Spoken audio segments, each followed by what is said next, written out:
내란 수사 대비 관련 대통령 등의 경호에 관한 법률 위반 교사죄 부분입니다. 피고인은 경호처가 이미 제출한 비화폰 통화 목록과 비화폰은 위법하게 수집한 증거에 해당하여 증거 능력이 없다고 주장하므로 이에 관하여 봅니다.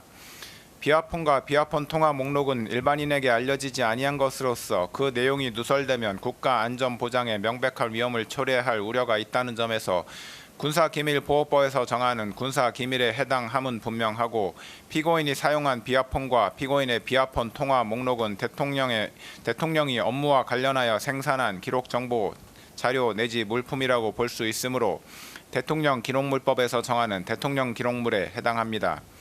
그런데 군사기밀보호법은 수사기관의 군사기밀에 대한 압수수색 검증 자체를 제한하고 있지는 않고 압수된 군사기밀의 사후 처리와 관련된 내용만을 정하고 있을 뿐입니다. 대통령 기록물법 역시 수사기관의 대통령 기록물에 대한 압수수색 검증 자체를 제한하고 있지 않으며 압수된 대통령 기록물의 사후 처리와 관련된 내용도 정하고 있지 않습니다.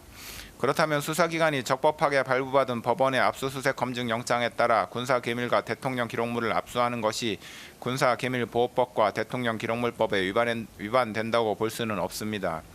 경찰청 국가수사본부 비상계엄특별수사단, 이하 경찰특수단이라 합니다. 은 2025년 4월 9일 서울 서부지방법원 판사에게서 적법하게 압수수색 검증 영장을 발부받아 경호처와 협의를 거친 후 경호처가 소유, 소지 또는 관리하는 비화폰 및 비화폰 통화 목록을 압수하였고, 압수 이후 군사기밀보호법에서 정한 군사기밀의 사후 관리 규정을 위반하였다는 사정도 보이지 아니하므로 경호처가 경찰 특수단에 이미 제출한 비화폰 및 비화폰 통화 목록은 위법하게 수집된 증거에 해당하지 않습니다. 김성훈 경호처 차장의 직권남용에 관하여 봅니다.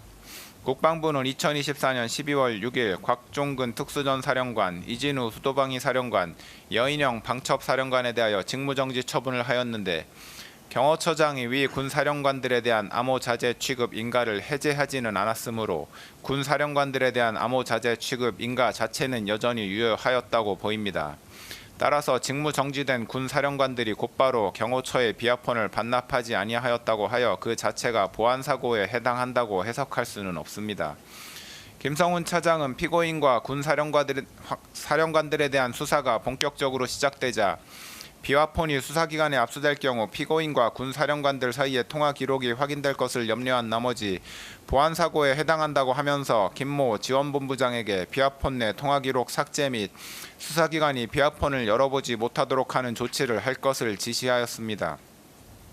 김성훈 차장의 이러한 지시는 내란 우두머리 혐의 등으로 수사를 받고 있던 피고인의 사적 이익을 추구할 목적에서 이루어졌고, 더욱이 지원본부장으로부터 그러한 조치가 증거인멸에 해당할 수 있다는 점을 여러 차례 보고받았으면서도 보안 조치를 종용하였는데, 이는 수사기관의 적법한 수사활동을 방해하는 것입니다.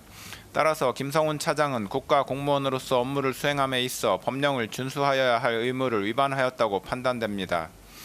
김성훈 차장의 지시에도 불구하고 지원본부장은 비화폰에 저장된 통화 기록을 삭제하거나 원격 로그아웃 조치를 하지 아니하여 수사기관이 비화폰을 열어보지 못하게 하는 등 구체적인 권리 행사 방해의 결과가 발생하지는 않았습니다.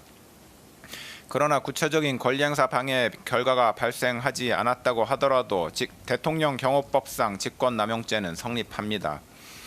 피고인은 2024년 12월 7일 김성훈 차장에게 전화하여 비화폰에 대한 조치를 지시하였는데, 피고인의 지시는 피고인과 군사령관들에 대한 수사에 대비하기 위한 것으로 이해되고, 김성훈 차장으로부터 증거인멸의 우려가 있다는 취지의 보고를 받았는데도 비화폰에 대한 조치를 재차 지시하였습니다.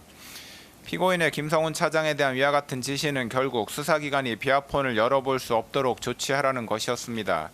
김성훈 차장에게 대통령 경호법상 직권남용죄가 성립하는 이상 김성훈 차장에게 위와 같은 지시를 한 피고인에게는 대통령 경호법 위반 교사죄가 성립한다고 보는 것이 타당합니다. 이 부분 공소사실은 유죄로 인정됩니다.